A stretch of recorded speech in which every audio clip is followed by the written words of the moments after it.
drop cap and column. In this video I'm going to show you how to insert drop cap into your texts or into your page and how to create columns. For some of us who read the newspaper or who read magazine each day, you realize that every time you start to read a new page, you discover that the first letter, which is this particular letter, is always big, as in is bigger than the rest of the text. Sometimes it could drop as far as three different lines, as in three different lines like this. With just one letter here, the first letter will drop as far as three different lines here. That is what we call drop cap. I'm going to show you how to do that. To do a drop cap, you highlight this particular first letter or your first letter in your document. Once you highlight the first letter, now if you do not know how to highlight very well, you have to click at the back of the word, then hold down the click button, then drag around it. Then once you're done, you release the click button. I'm going to do it again. Click down, as in click at the back, hold down the click button, then drag around it, then leave the click button. Now if you cannot use that very well, click at the back of it, hold down your shift key on your keyboard and press the forward arrow.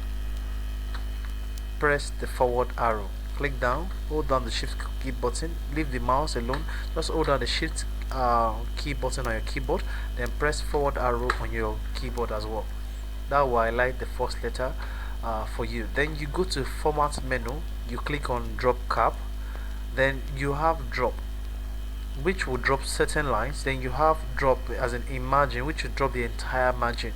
But for this particular case here, we're going to drop it just 3 lines. So if you click on drop, you can change the font size here and font type here, but I'm going to leave it in Times New Roman for now. Then I'm going to click on drop. Now what you see is that this particular text seems bigger than every other text in this document, but it is dropping 3 lines, 1, 2, 3. If we say this particular text should be, as it should drop 4 lines, you go back there, you say 4, and you can see it's dropping 4 lines down. That's 4 different lines. And if you want to drop only 2 lines, you go back there, drop cap, and say I want it to drop 2 lines. As you can see, that's your drop cap. You see that a lot in every magazine or a newspaper. That is called drop cap. Now if you put, as in you add the drop cap, you can as well change the font size by highlighting that particular word. I told you can highlight using your click button, as in using your mouse or using your shift button or shift key on your keyboard. And then you can change the font type using font here to any font of your choice. As you can see, that's a font. I can change to this particular font. As you can see, different fonts with different styles, so it depends on the kind of fonts you want to use. So if that is that, then you can as well change the color, highlighting the particular text you want to change the color, then go into font color here, and you can decide to change the color to any color you want to change it to. So it's your choice of color and it's your choice of text. So basically I've been able to do that. I'll be able to show you how to use drop cap. It's always on the first paragraph and the first letter or the first character in your document that will always drop. Now if you drop it the entire margin, what you're going to see is going to be like this. As you can see, it's every other thing goes on a straight line, while this particular one drops on that particular margin. So you can always drop it on the entire margin, or you can drop it using just normal drop. So I prefer to use this drop. You can use drop entire margin, and you can use this drop. Now that's one thing you can do with drop cap. Now the next thing I want to do is to create column. To create column, I'm going to show you several ways in which you can create column in your text. For example, if I want to create column for this page, I'm going to go to format, I'm going to go to column. I'm going to say okay, I want to create 2 columns. As you can see, it divides the page entirely into 2 columns. I'm going to do it again. I'm going to say undo. I told you how to use your undo, which is Ctrl Z.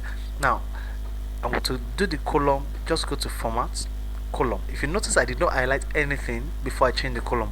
For format, column, this time I want to use 3 column. I said 3, and that's 3 column. Then you can as well change it into left column or right column. You see that now the left, the left will be smaller than the right. If you change it into right column, the right will be smaller than the left. That's one thing you can change as you can do with your column. Now if you want to change it back into one column, you go back there and say one column. Now there are some documents that have headings, and the column might appear to come in between the article. So you just highlight the particular section in which you want to put your column or insert column on. Highlight it. You can highlight by dragging across it, or you can highlight using your shift key and pressing down while holding your shift key. You keep pressing down, that will highlight for you. That's a simpler way to highlight. Then you go to format, you go to column, then you can change it to column.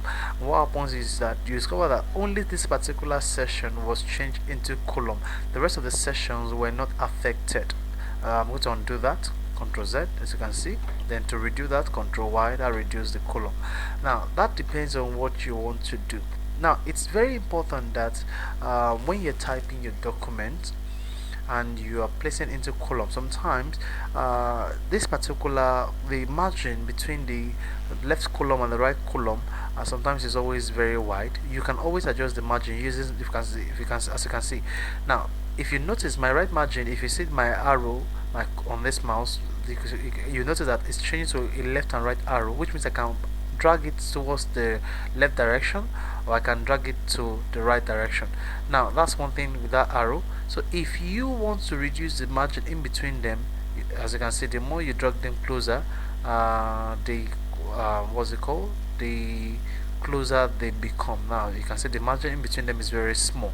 Now that thing you can do is that you can decide to highlight these two particular column, and you can justify your text. As you can see, everything happens to be in a straight line. You can see that the margin between them is very small. I can as well increase the margin between them by dragging across it. Then you can see I can drag left, I can drag it right, I can drag it back. Now the same thing happens to your right margin here. You can actually use your page well. If you can, as you can see, we're actually getting into page 2. Now what I can do now is I can decide to drag this particular one here, which says that this, as you can, this line you see on this page here, that's this line that is appearing, this current line. That's telling that that's the section in which this page can reach, as in that's a particular portion in which this page can reach, both on the right and on the left. You can as well adjust. Now, but before you can adjust it on this side here, you have to ensure that these two arrows shows that you can move left or right. You do not click until you see the two arrows showing left or right. So click down and drag it to the particular section you want it to be. Now one thing you notice is that now I've been able to use a single page, but which actually happens to be out of this particular other text section. Other text actually not in the same alignment with them. So what I can do is I can click at the back of this particular one here, and at the same time adjust my margin. Do you see that now? The same thing happens to this. So I click at the back of this one here, then adjust your margin.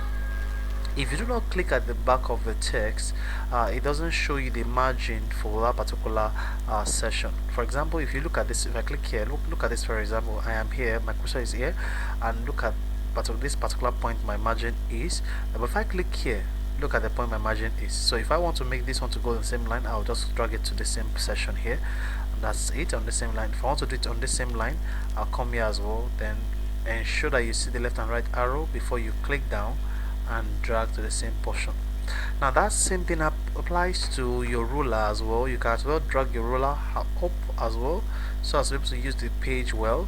Then the same thing happens to your ruler below, then you can drag it below as well. Now one thing you notice is that before I was on 2 pages, but now I have enough space.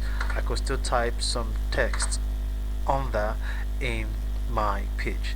Now that's one thing you can actually do. Now you can see that the present page I am on, I have just one page of 1, and you can see page 1.